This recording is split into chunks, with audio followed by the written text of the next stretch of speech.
नमस्कार मंडळी. तर बघा, आज माझ्या काल सकाळी एक कस्टमर आलेली, तिच्या घरी लग्न आहे. तर त्यासाठी तिने ब्लाऊज दिले आहेत मला शिवायला. हा एक ब्लाऊज आहे पिंक कलरचा, हा एक आहे ब्लू कलरचा आहे आणि असं चकोरी पैठणी म्हणतात, चंद्रकोर पैठणी साडीवरचा आहे.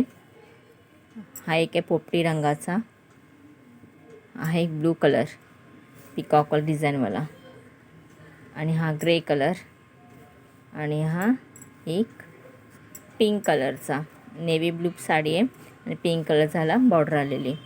असे 6 ब्लाऊज आहेत मला दिलेले आणि हे 6 ब्लाऊज मला 2 दिवसात शिवून द्यायचे आहेत. तर मी ट्राय करणार पूर्ण शिवून देण्यासाठी, कारण की त्यांच्या घरी लग्न आहे आणि अर्जंट ब्लाऊज आहे. तर माझं प्रयत्न आहे की हा शिवून द्यावा. त्यातला एक ब्लाऊज माझा आता आज कंप्लीट केलेला आहे मी. हा तुम्ही पाहू शकता पिंक कलरचा. हा डबल एक्सेल साईजवाला ब्लाऊज आहे. जो कस्टमर आहे त्यांचा हा डबल एक्सेलचा ब्लाऊज आहे. तो आता आज तर माझं एक कंप्लीट झालेलं आहे. आता बाकीचे मला 2 दिवसात करून द्यायचे. तर होणार ना माझे 2 दिवसात कंप्लीट. नक्की मी ट्राय करीन. धन्यवाद.